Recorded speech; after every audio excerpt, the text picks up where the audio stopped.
Hello friend, MSCIT super fast training में आप सभी का स्वागत है।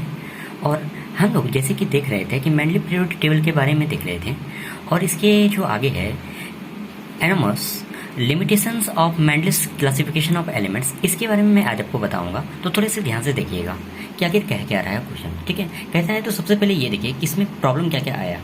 ये कहता है the position of isotope could not be explain. सबसे पहले तो आपको ये समझना है कि आइसोटॉप का मतलब क्या होता है। देखिए, आइसोटॉप का मतलब क्या होता है कि जिसमें कि आपका एटमिक नंबर सेम होगा बट एटमिक मास जो होगा वो डिफरेंट होगा। जैसे कि मैं कुछ इसको एग्जांपल से बताता हूँ। देखिए कि isotopes are the atom of a same elements having a similar chemical property but a different atomic mass. जो मैंने बोला वो है ना।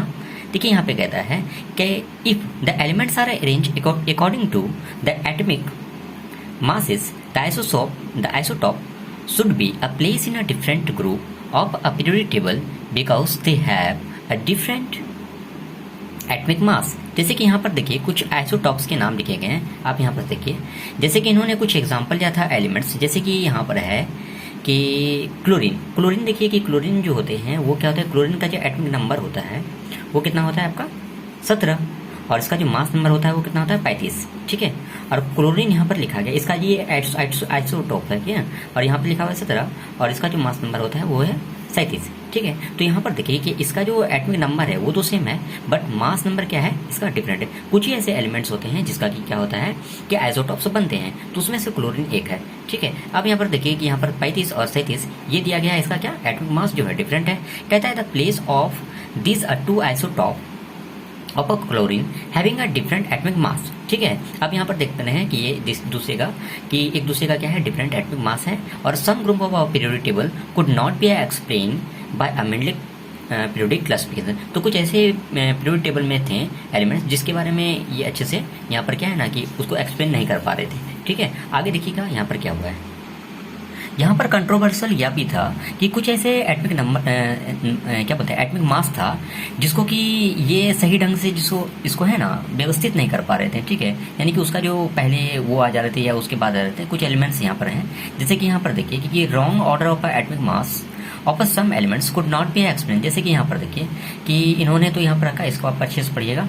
मैं यहाँ पर से जो मोटा मोटा बात है वो बताता हूँ। देखिए यहाँ पर एग्जांपल ये कहता है कि the correct group on this basis of the chemical property the elements, जैसे कि यहाँ पर दिया है cobalt having the higher atomic mass जिसका होता है 58.9 and comes first the nickel. तो निकिल के पहले ये आ जाता है वॉज अ स्लाइटली लोअर, इसका हो जाता है देखिए 57.7। तो इसको पहले आना चाहिए, इसको बाद में आना चाहिए, बट यही पहले आ जाता है, ये बाद आता है। तो ये कुछ यहाँ पे कंट्रोवर्शियल था।